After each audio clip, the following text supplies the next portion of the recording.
Assalamualaikum warahmatullahi wabarakatuh. Perkenalkan, saya Syakira Yumna Yujo dari kelas 12 IPS 2 SMA Negeri Titian Teras Haji Abdurrahman Sayuti.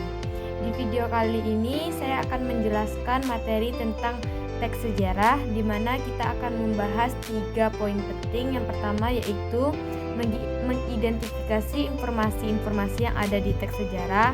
Yang kedua, kita akan melakukan analisis unsur kebahasaan, dan yang terakhir kita akan menemukan atau mencari hal-hal menarik dari teks sejarah tersebut.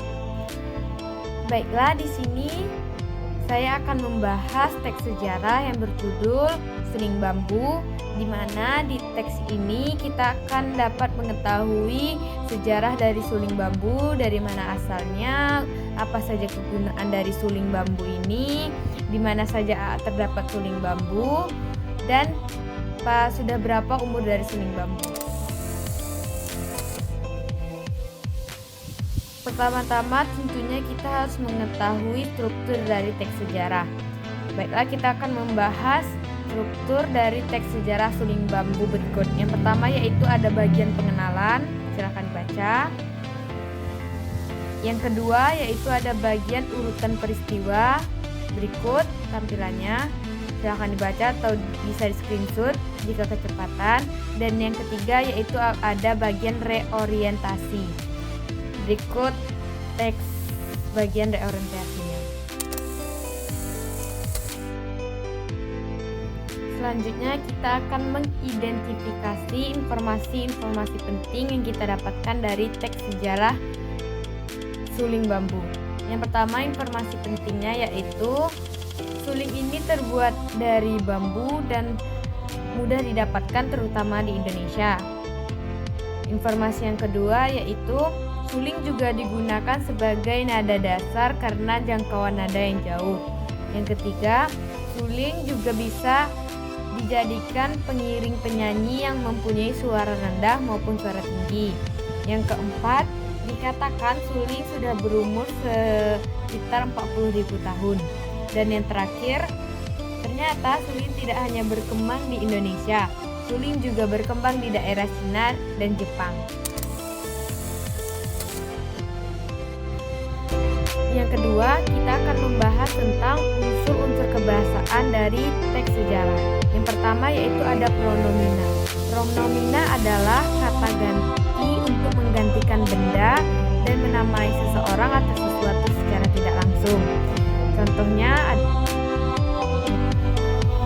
yang kedua yaitu ada frasa adverbial. Frasa adverbial merupakan kata yang menunjukkan kejadian atau peristiwa, waktu dan tempat.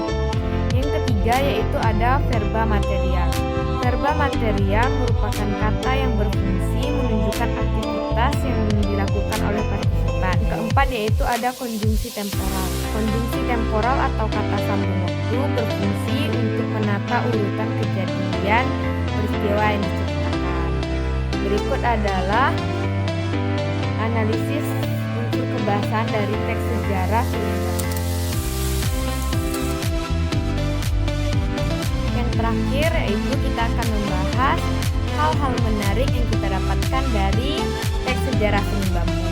Yang pertama yaitu dikatakan di teks ini bahwa orang-orang beranggapan bahwa suling bambu telah dimainkan oleh manusia purba Neanderthal. Kemudian suling juga dipercaya sudah berkembang di masa Mesir kuno.